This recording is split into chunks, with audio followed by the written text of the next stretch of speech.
せーの。アベップ安心通信。皆さんこんにちは。アベップの隙柄です。野田陣です。ジャンです。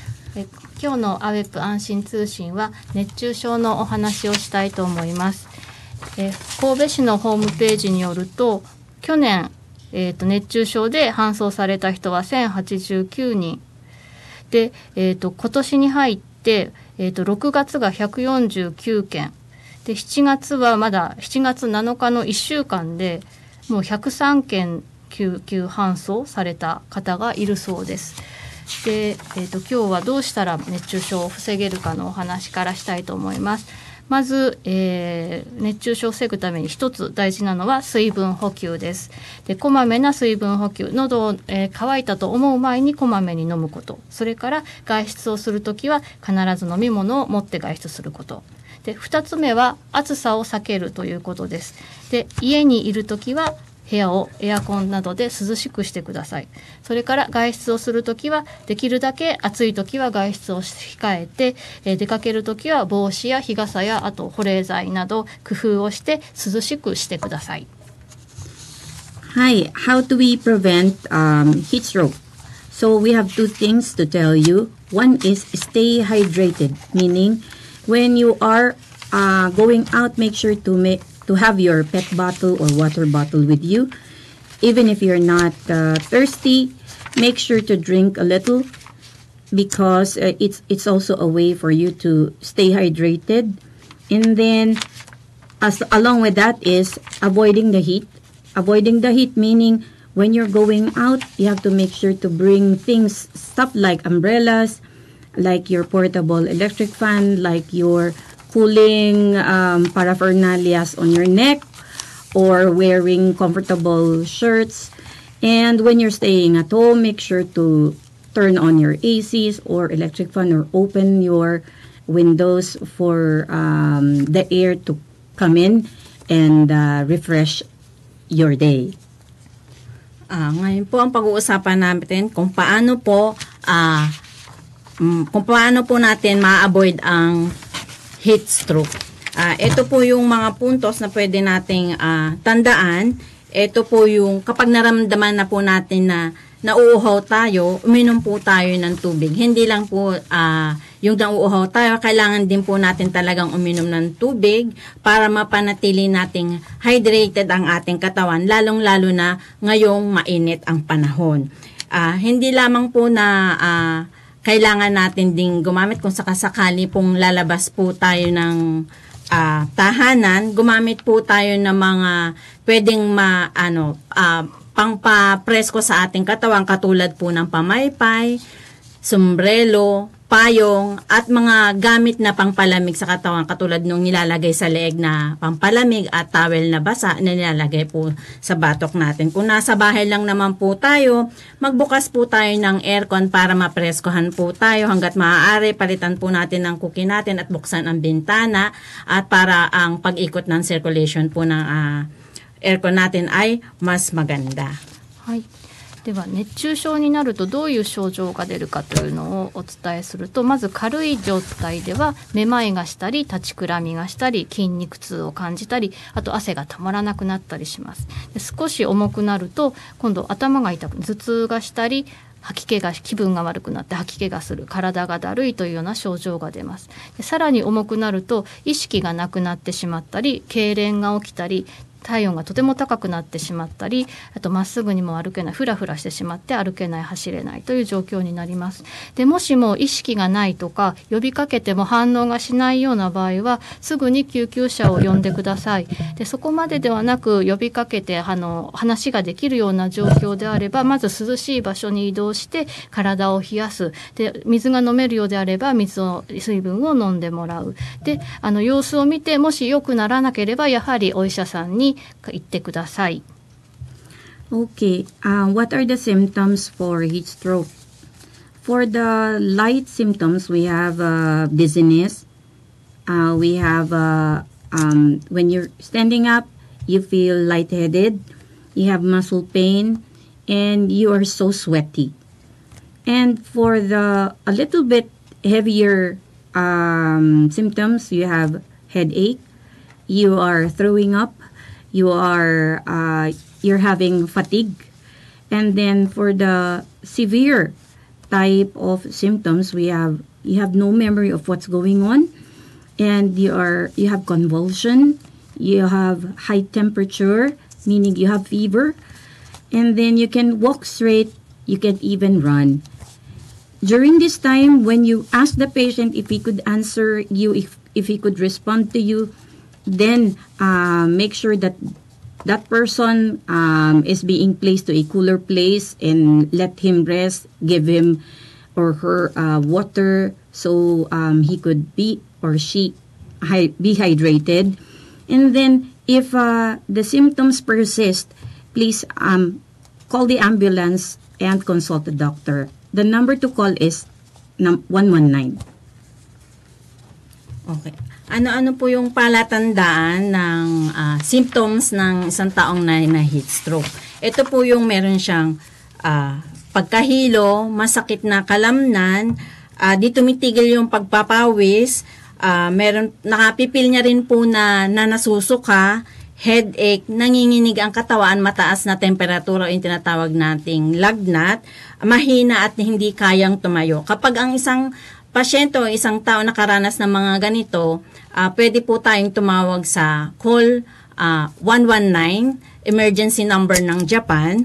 At kung ang tao naman o pasyente kaya pang mag-response o nakakausap pa siya, dalhin lamang po siya sa isang lugar na malamig na mapipreskuhan siya, painumin, at pagpahingahin. Pagkatapos po na maging okay na siya, maaaring i-advise po natin sa kanya na pumunta po sa malapit na ospital para ma-check siya kung ano po yung mismong kalagayan niya. はい。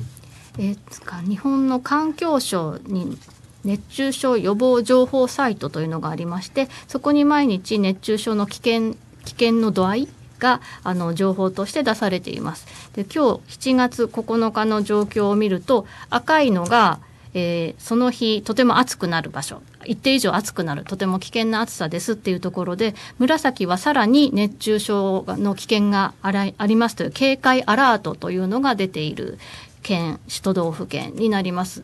でもう日本全国どこもかなり暑い感じになっています。で、こういった毎日の情報は、環境省の LINE の公式アカウントにお友達登録をすると、そこからいろいろな、警戒アラートとか暑さの指数などの情報を見ることができます。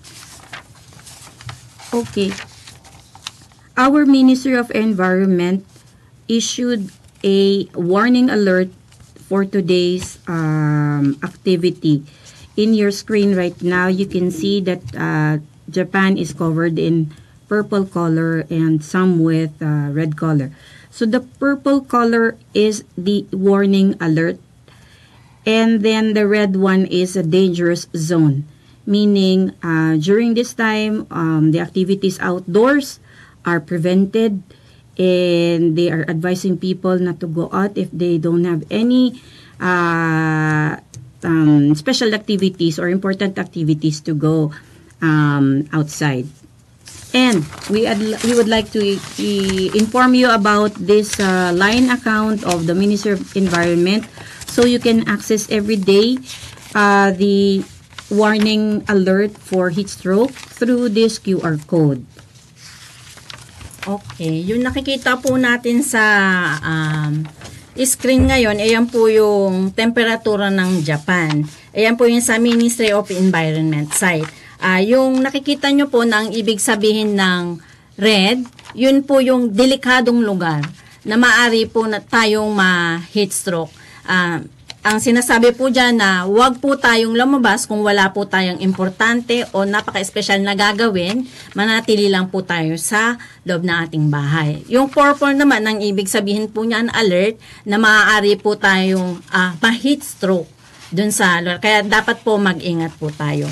Ang Ministry of Environment, meron po silang line account. Pwede nyo pong ma-access ito, yung website nila everyday para malaman nyo po yung alert tungkol po doon sa heat stroke. はい。もう一つ情報が見られるところとして、厚生労働省の熱中症予防のための情報のサイトがあります。こちらもこの QR コードからアクセスしていただくと、いろいろな言語で、熱中症の予防のための情報を見ることができます。英語、タガログ語、あと中国語と他の言語もあります。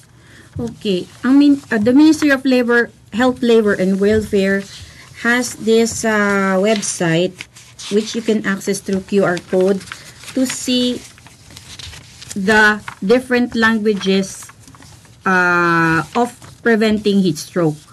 Our screen right now is showing the English version.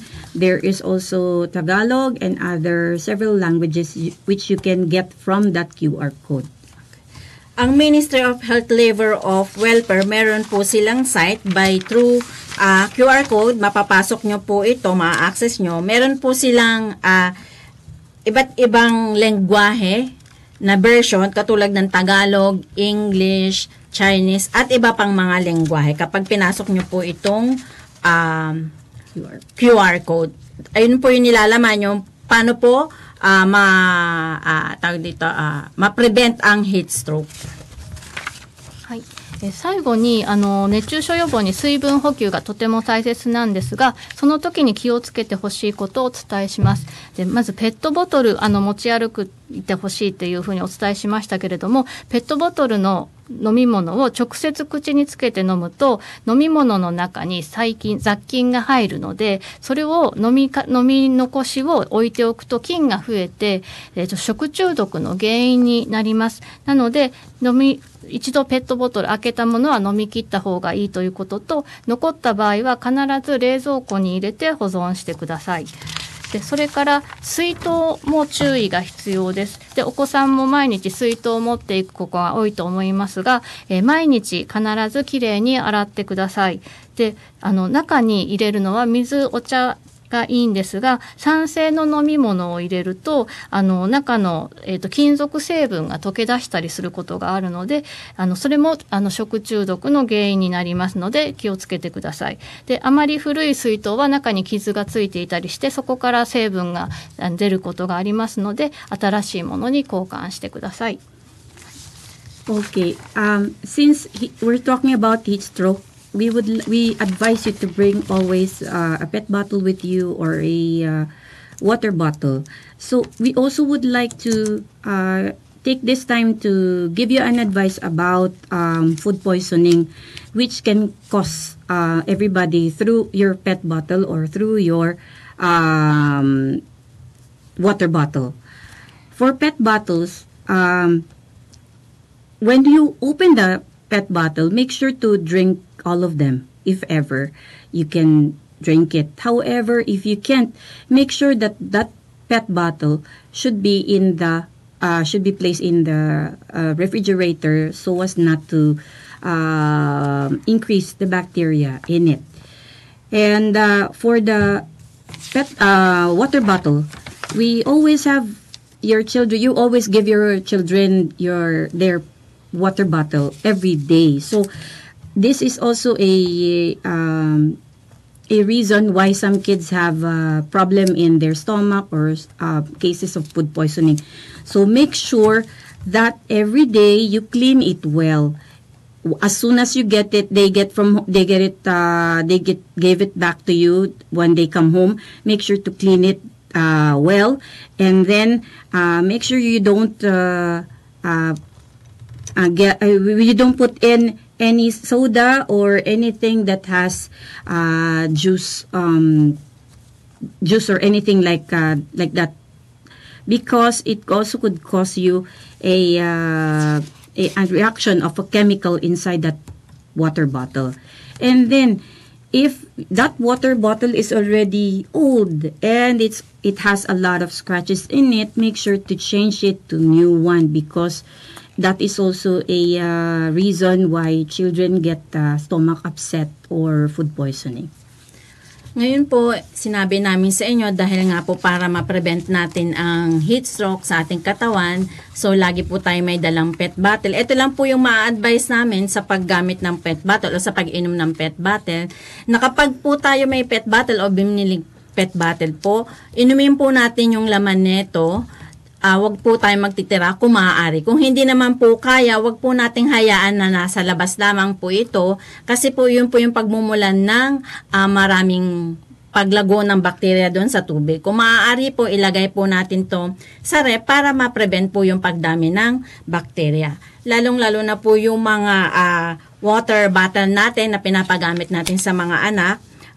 Dapat po ang lalagay lang po natin na mas advisable tubig at o tsa lamang. Kung lalagyan po natin ito ng soda o ano pa mang juice, na maaari pong ang chemical na nasa loob nung sweet or ng water bottle ay maaapektuhan na maaaring pagka-poison o pagkasira ng tiyan ng ating mga anak. Dapat din po nahugasan natin araw-araw ang sweeto ng mabuti at the same time, wag po natin siyang huhugasan ng mga chlorine o bleach yung matatapang na panglinis. Yung mga lumang water bottle, yung mga sugat-sugat na po sa loob, palitan na po natin ng bago para po ma-prevent natin yung pagkaroon ng food poisoning na tinatawag. Maraming po salamat. はい。まだまだ暑い日が続きますけれども、そうですね。熱中症にも食中毒にも注意して元気に夏を乗り切りたいと思います。はい乗り切ってください。はい。はい、ありがとうございましありがとうございましたた。